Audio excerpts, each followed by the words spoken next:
A History of Britain by Fiona Bedell.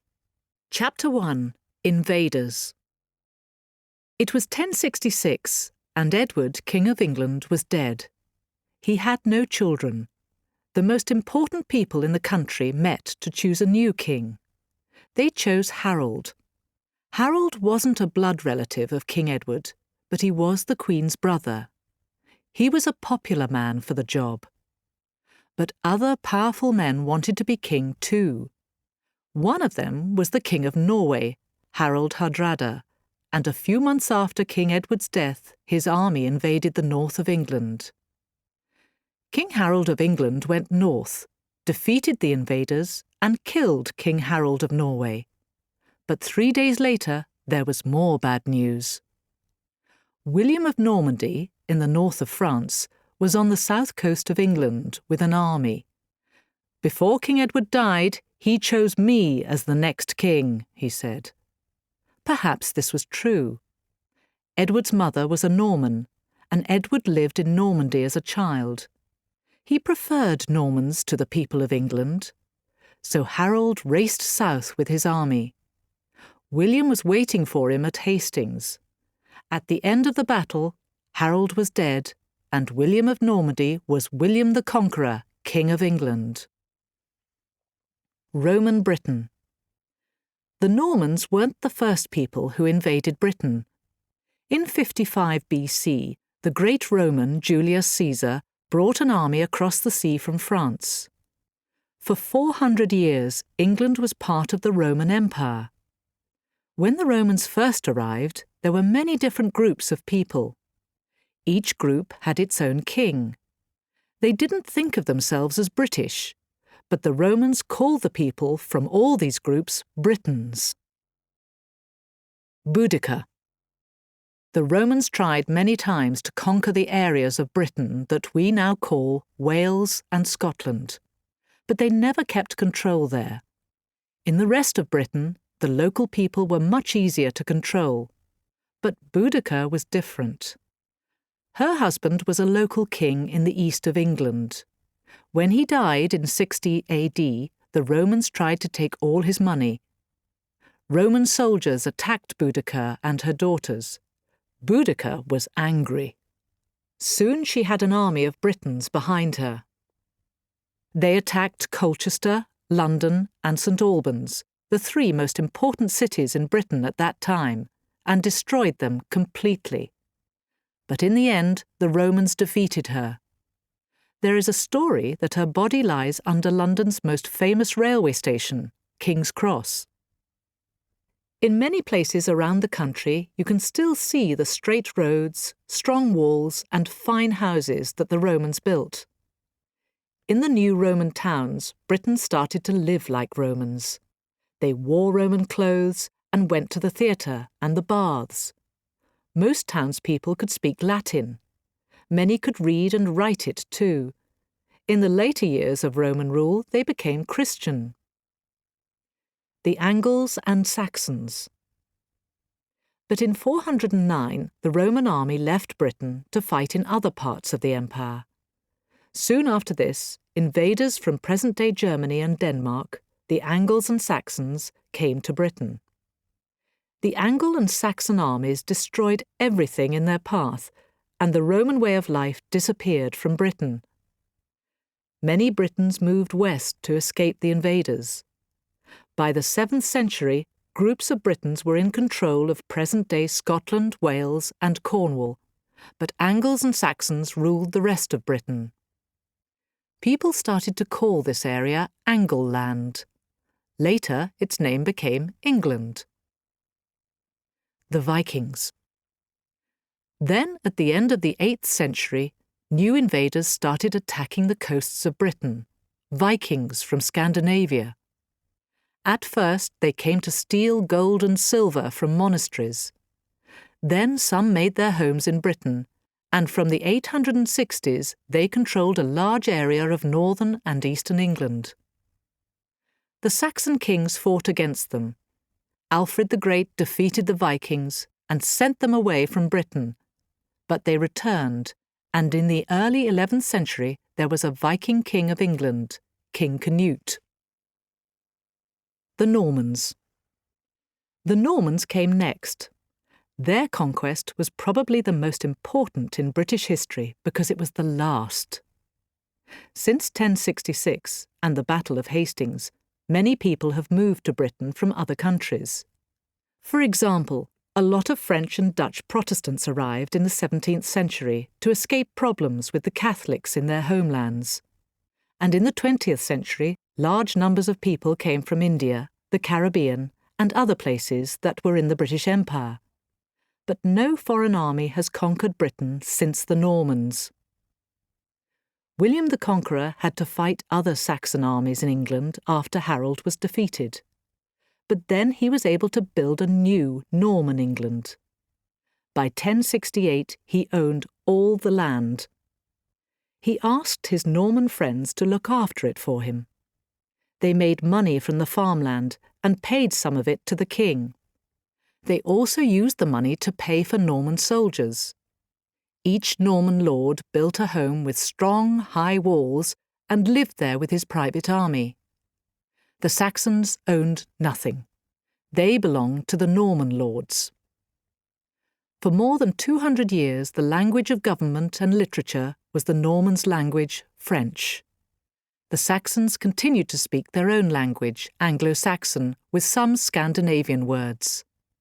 The Saxons' language finally grew into modern English, but as a result of the Norman invasion, half the words in today's English language come from French. Chapter 2. The United Kingdom. England is a country, but it isn't a state. It is part of a state called the United Kingdom of Great Britain and Northern Ireland. This name is less than 100 years old, but English rule in other parts of the United Kingdom started soon after the time of William the Conqueror. Wales. When England was safely under their control, the Normans started the conquest of Wales. The conquest was completed by William the Conqueror's son. There were a few years of independence in the 12th and 13th centuries, but since 1284, the rulers of England have also ruled in Wales. The Welsh language is still spoken by 500,000 people. Scotland. Scotland stayed independent much longer than Wales, until the end of the 13th century, when it was conquered by the English king Edward I. But 30 years later, it became independent again. England and Scotland finally came together in 1603. Queen Elizabeth I of England died without children, and her nearest relative was James, King of Scotland. During the next century, the two countries had the same kings and queens, but different parliaments and laws. Twice in that time, the English Parliament chose a new king for both countries. The Scots were very angry. Some wanted war with their more powerful neighbour, but others saw a better future. England was growing rich from its empire abroad. Scotland was failing to build its own empire. So Scotland should join England, and as one country they could enjoy the empire together. The English liked this idea, but the Scots weren't so sure. Finally, in 1707, the Scottish Parliament voted to join England. Many Scottish politicians were paid to vote this way. Scotland lost its own parliament, and the Scottish politicians moved south to London. England, Scotland and Wales were now one state, Great Britain. When Scotland joined England, the two countries' differences didn't just disappear. In 1715, and again in 1745, people from the Highlands in the northwest of Scotland and from other areas fought to have a new king. They were defeated both times. In 1745, the English destroyed complete villages. Many people were killed, and the lucky ones were sent abroad. The Scots never fought the English again. By the end of the 18th century, they were joining the British Army in large numbers and playing an important part in the government of the British Empire. Ireland. Ireland's story was very different. Ireland was first conquered by an army from Britain in 1171. The Irish finally won independence for most of their island in 1922. In all that time, British rule brought Ireland very little money and a lot of trouble. The Norman invasion of Ireland in 1171 was the idea of an Irish king, Dermot of Leinster. When he stole another king's wife, he lost power over his lands. He asked the English king, Henry II, for help. Henry sent an army, and the island of Ireland has never been completely independent since then. Henry II. Henry II became King of England because of his Norman mother. He was the first king from the Plantagenet family that ruled England after the Normans. He also ruled the French lands of his wife and his father. At its greatest, his empire reached from Ireland to the Pyrenees, mountains in the southwest of France. The kings of England continued to rule lands in France until 1557. Norman lords ruled the area around Dublin, and most of the time they were independent of the government in England. Irish kings continued to control the rest of the country. Little changed until the 16th century, when most people in Britain became Protestant. Most Irish people stayed Catholic. The Catholics tried to push the Protestants out of Ireland, but they failed. In 1607, the last Catholic lords left the country, and for the first time, all of Ireland was controlled by England. The Protestant rulers of England wanted to make Ireland less Catholic, so they decided to send large numbers of Scottish Protestants there. Most of these Scots made their home in the north of Ireland, and their families still live there today. The Irish Catholics didn't like the Protestants in the north or the English government. In every British war of the 17th century, the Catholics fought for the side that lost. As a punishment, Catholics in the early 18th century couldn't own land or even a good horse. There was an Irish Parliament, but Catholics couldn't vote or be politicians. Irish Catholics became very poor, and the rich Protestant landowners weren't interested in their problems. Some of the laws against Catholics were changed after a few years, but too little was done too late. In 1798, the Irish fought unsuccessfully for independence from England. After this, the English decided to end the Irish Parliament. Irish politicians, like the Scots before them, moved to London. There they joined the Parliament of a state that was now called the United Kingdom of Great Britain and Ireland.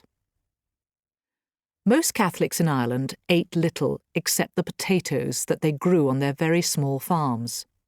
In the 1840s, potatoes failed to grow in Europe. In most countries, this was not a serious problem because there was other food. But in Ireland, the result was terrible. People started to die. The British government did very little to help. The Church of England offered free food, but only to people who became Protestant. Of a population of 8.5 million, about 1 million died, and another million went abroad, most of them to the US. The Catholic dream of an independent Ireland continued. After battles in Parliament and in the streets of Irish cities, independence finally came in 1922. But the Protestants in the north refused to be part of a Catholic Irish state. So Ireland was cut in two. Northern Ireland continued to be part of the United Kingdom.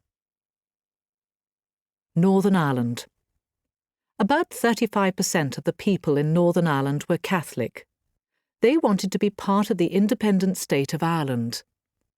The Protestants were afraid of the Catholics, so they controlled the votes for politicians unfairly.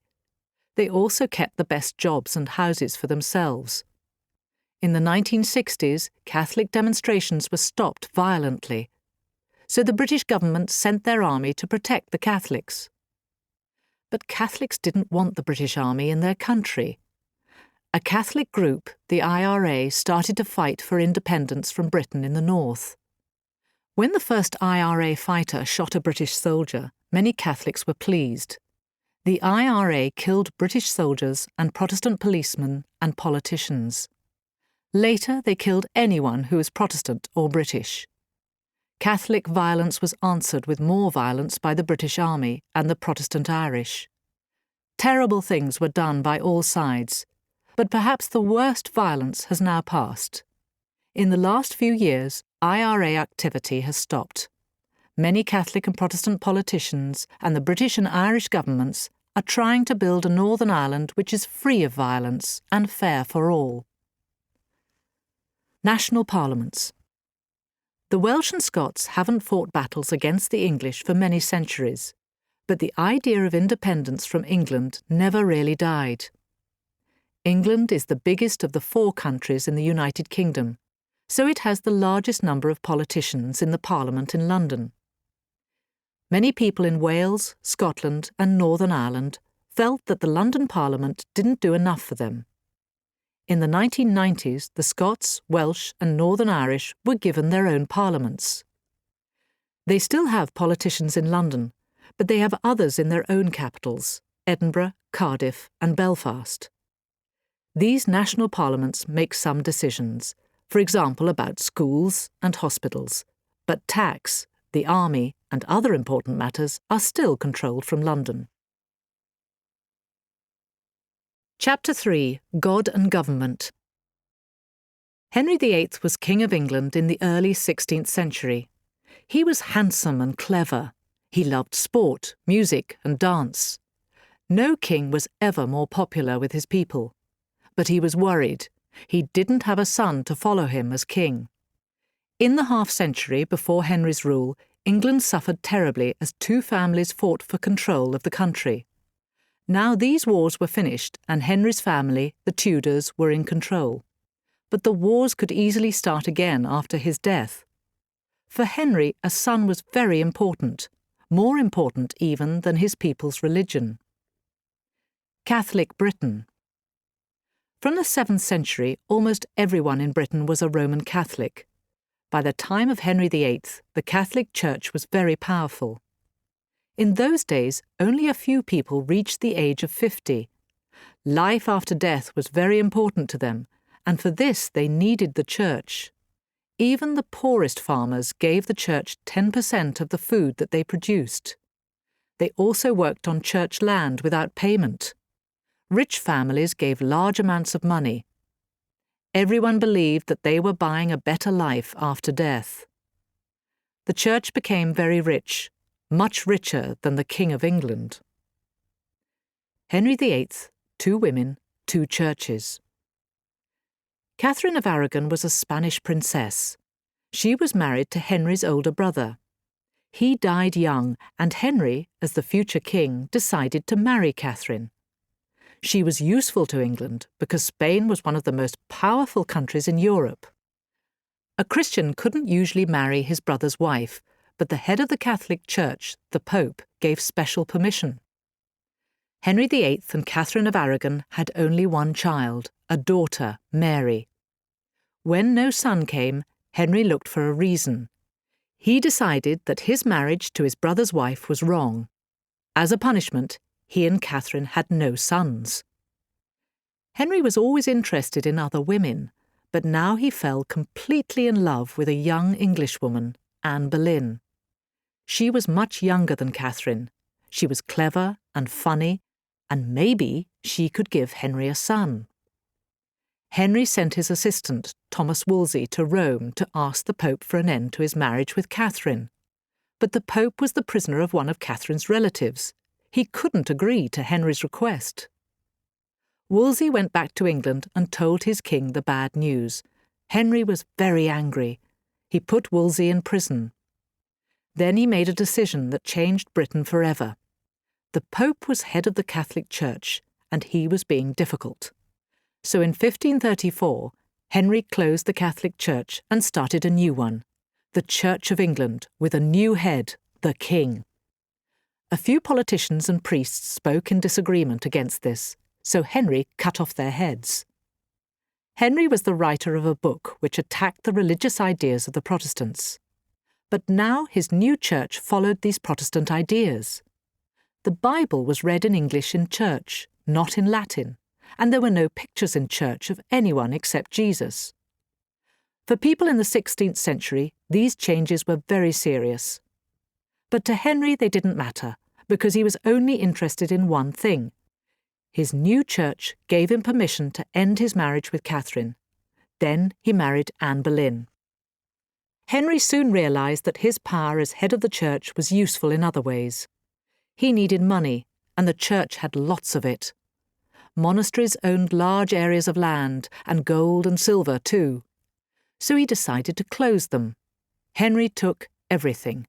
Many beautiful buildings were destroyed, and 11,000 religious men and women suddenly lost their homes. You can still see the broken walls of old monasteries in many parts of Britain today. Henry's other wives. Sadly for Henry, his new church didn't solve his marriage problems.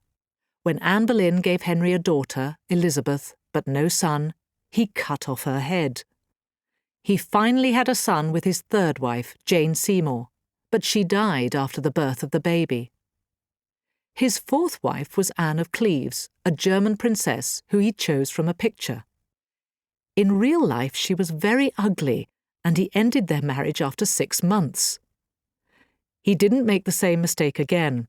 Catherine Howard was a beautiful English girl of 16 when she married Henry, a fat 49-year-old. But Henry learnt that she had a lover. He cut off her head. His sixth wife, Catherine Parr, was luckier than the rest. Henry died before her. Edward VI. After Henry VIII's death, his 9-year-old son became king. Edward VI was an unhealthy but very intelligent boy, and he had strong ideas about religion. He started to make England even more Protestant than under his father.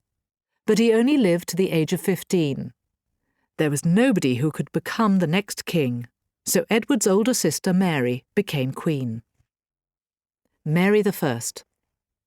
Mary, Catherine of Aragon's Catholic daughter, threw out all the Protestant changes that were introduced by her father and brother.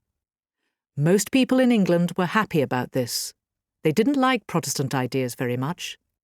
But then Mary killed lots of Protestants.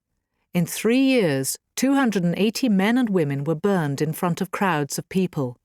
Mary became very unpopular. She was 38 and unmarried when she became queen.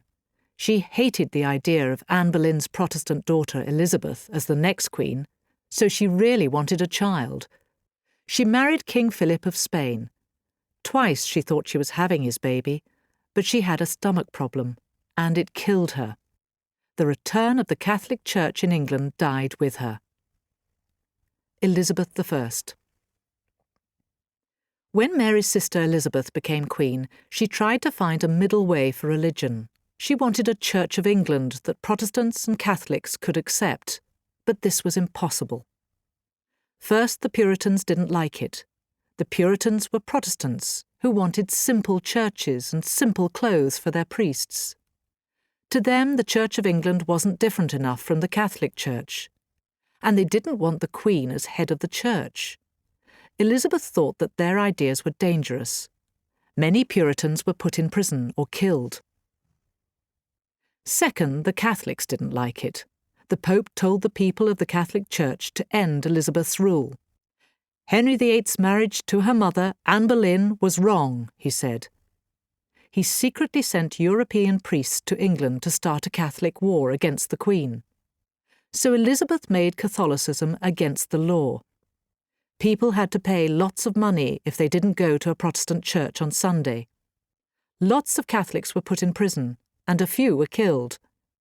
Catholic priests continued to travel around the country secretly, but it was very dangerous.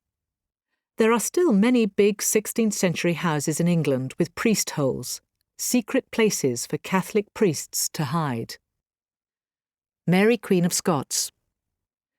Elizabeth's closest relative was her Catholic cousin, Mary, Queen of Scots. In 1567, Mary made the people of Scotland very angry when she married her husband's murderer. She had to escape to England, leaving her baby son James as King of Scotland. Elizabeth wanted to make her welcome, but to Catholics, Mary was the true Queen of England, because Henry VIII's second marriage wasn't real. So Elizabeth had even more problems with her Catholic enemies. Mary lived as a prisoner in England for 19 years. Finally, Elizabeth's spies proved that Mary was making plans against Elizabeth. Elizabeth sadly ordered her death. William Shakespeare. Elizabeth's rule was a time of danger for some, but many other people enjoyed life. Plays became very popular, and England's first real theatre was built. The greatest writer for the theatre was William Shakespeare. His father was an ordinary trader, and he only went to school in Stratford-upon-Avon until the age of 14. Later, he worked in London as a writer and an actor. Some of his 37 plays were watched by the Queen at her palace, and they are still enjoyed around the world today. The Spanish attack England. The next danger for Protestant England came from the most powerful country in Europe, Spain.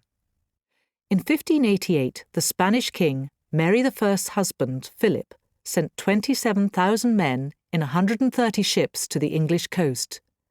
England had little hope of defeating them. Philip's ships tried to join a Spanish army from the Netherlands, but luckily for England, the wind and an attack by English boats made this impossible.